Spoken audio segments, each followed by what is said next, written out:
As a Shakespeare coach, I often get asked, what are the drama school audition panels looking for when it comes to your Shakespeare monologue? And honestly, it's not what you'd expect. So in this video, I'm going to break down what it is they're actually looking at, what they're assessing, so you can know what to focus on when you're preparing for your drama school auditions. So let's jump in. All right, so get ready to have your mind blown. I mean, I'm being a bit dramatic here, but here's the thing. When they're looking at your Shakespeare monologue, unless it's for, say, a classical program specifically, most drama schools are not actually assessing your Shakespeare technique. They are not looking at how well did you do the iambic pentameter, did you nail your alliteration maybe? They're not really looking at that stuff. They're actually looking at something else. Your Shakespeare monologue is a big revealer of your technique, of your actual skills, not just your raw talent. Just to give you a bit of insight, I often watch people's self-tapes and I watch their contemporary and their Shakespeare because I help people with both. What usually happens when I see their contemporary, I go, yeah, that was pretty good, that was fine. They're believable, they're pretty connected, it's working, they get what they're saying, tick, tick, tick, things are working. Then I see their Shakespeare and I go, whoa, okay, they are not ready. And it's because I'm seeing they don't know how to move their body. They don't know what to do with their voice. They often don't understand what they're saying. Maybe they don't have enough energy. All these little things. It completely reveals your technical ability and particularly how you handle heightened text. So heightened text is anything that doesn't fall into that kind of naturalism, daily life stuff. It's anything that has that kind of more than everyday energy. Now,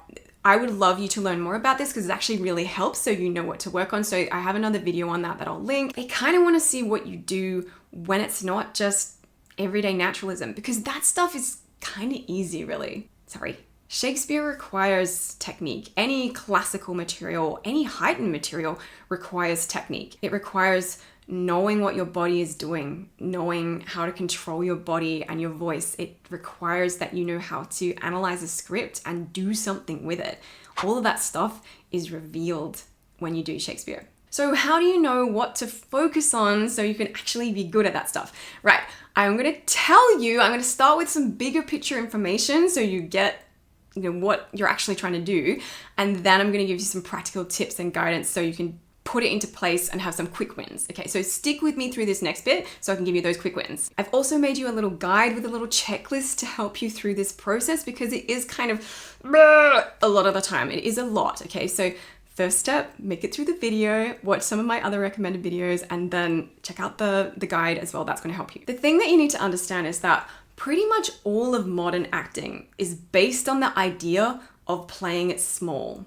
It's based on the premise that we are hiding what we're really feeling. And that makes sense, right? Because that's what happens in everyday life. But in heightened material, stuff like Shakespeare and other kind of poetic styles or other classical acting, the characters say what they mean and mean what they say, which is actually kind of tricky, right? Usually what happens when we suddenly have to be so direct or so genuine or so heartfelt, most actors have been practicing hiding everything for so long that it either, when they try and do heightened, it either becomes forced or flat. So forced feels like I'm trying really hard to have big feelings, and it usually looks pretty fake, pretty stuck, and maybe over the top, not genuine. Flat is where people are still used to playing it small and playing it safe and hiding, and they're trying to play it cool, and they just have like no energy in their body, and they're just kind of dead and boring. Honestly, that one's probably the majority of actors because we don't know how to use energy in our bodies. I've got another video about that actually. It is my #1 mistake video that explains more about that. So watch these videos after you've gone through this one. So that brings us to what to work on. A lot of it is about getting used to having more energy in your body. Something that really helps is to move around more when you're rehearsing. Don't get stuck behind a camera. Actually, like run around the room, dance or jump up and down when you say your lines. Obviously, you're not going to do that in the performance or in the self-tape, but what it does is it actually gets you used to having more energy, taking up more space, and being in touch with your body. Trust me, it's simple, but it really is effective. The other really simple thing that helps is practicing in bigger spaces. Don't practice in front of your phone or your camera and in your tiny little self-tape setup. Practice in your living room if you can, or at least practice in your bedroom and talk to the other side of the room. Those further away focal points and bigger spaces, it just tricks our brain into kind of dialing things up a bit and claiming that space. It brings up the power in your body, which is awesome, and it really is dynamic to watch. Something else that's really important, it's less of a quick win, but it doesn't have to take forever, is your script analysis. Script analysis is something that sometimes scares people and sometimes bores people. I often avoid it, but it can be as simple as looking at the text and looking for things like alliteration, putting the text into your own words, playing around with adjectives and enjoying how they sound and how they feel instead of just trying to play it all cool, right? So it's kind of understanding what's on the page and bringing it into the body in a playful way. You might also want to do some vocal warm-ups. That's another thing that can really help you take up more space, start to learn more about your instrument if you don't already, or just kind of keep your instrument in tune. And if you've never heard of that term before, when I say instrument, I'm just talking about your voice and body. That is your instrument. And just like a musical instrument, your voice and body need to be in tune. They need to be ready to go. They need to be cared for, and you need to know how to use them. And stuff like vocal warm-ups, again, it's not that hard. You can take 5-10 minutes when you're practicing your monologues.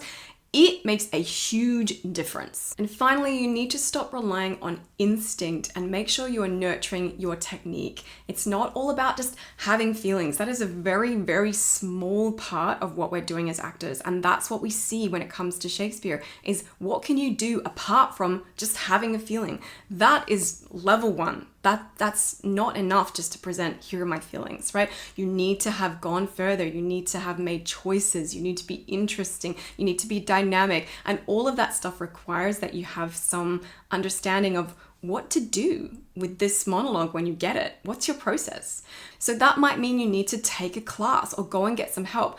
Reality is that most actors that are getting in have had a little bit of help, especially if they're applying for the really competitive schools. Now, of course, you can come and work with me, but this is not just me spruiking my services. I really want you to take it seriously and do well, because there is work involved and you need to give it time. At the very least, if you cannot afford classes or you can't get to anything, then please grab a buddy and work on stuff together. You know, be accountable, be in the space with another person. That is part of being an artist and being an actor, and it will really improve your work way more than you think. So they're all simple things that you can do. So I'm gonna pop those recommended videos and my Get Better at Shakespeare playlist on screen, and please go and check those out. Another source of inspiration is Patsy Rodenberg's podcast. It's called Craft, Sweat and Joy, I think it is, or Joy and Sweat or something like that. It's amazing. It will really get you interested in actually like working on your technique. So if you kind of want to get in the zone, I just recommend, I just really enjoy it. So that's another thing that can keep you going. So that's a little bit of sprinkling inspiration for you. Go off, be wonderful, watch another video. I'll see you very soon.